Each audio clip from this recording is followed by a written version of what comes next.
প্রশ্ন 1, নিচের কোন শব্দটি তুর্কি ভাষা থেকে আগত নয়? উত্তর হলো সি, বালতি। বালতি শব্দটি পর্তুগিজ শব্দ।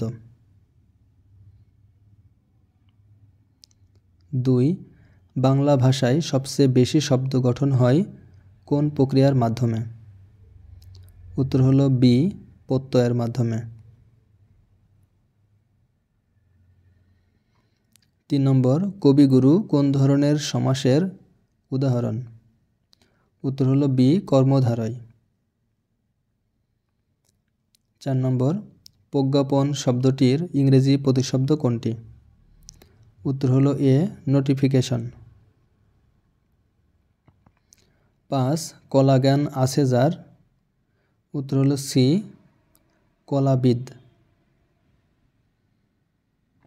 6, জহির রায়হান রচিত আরেক ফাল্গুন প্রকাশিত হয় কত সালে? উত্তর ই, 1969 সালে।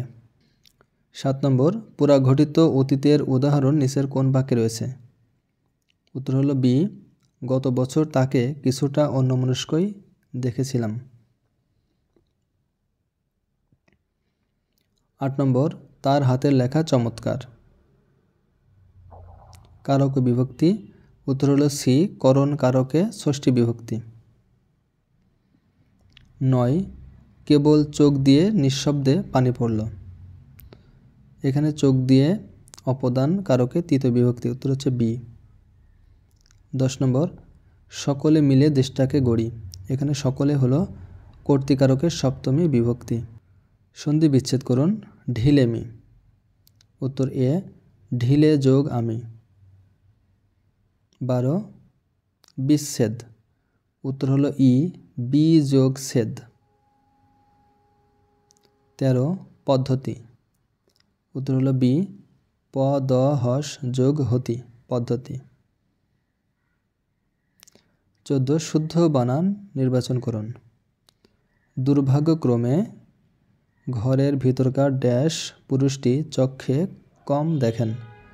উত্তর হলো ই, অধ্যয়নশীল। 15, ড্যাশ অনেকেই চাকরি হারাবার শঙ্কায় আছেন। উত্তর হলো ই, কোম্পানির অনেকেই, কোম্পানির। 16, নতুন পৃথিবীর সৃষ্টির পাথেই এই তারুণ্যের। উত্তর বি, উচ্ছ্বাস, উচ্ছ্বাস বানান। 17, উজানের কই বাগধারা অর্থ কী? উত্তর হলো সি, সহজলভ্য। 18, শহর ইয়ার কার লেখা উপন্যাস? উত্তর বি, সৈয়দ মুজতবা আলীর। 19, সমাস শব্দের অর্থ? উত্তর সি, সংক্ষেপণ। 20, ব্যাঙাচি কার ছদ্মনাম? উত্তর ডি, কাজী নজরুল ইসলামের।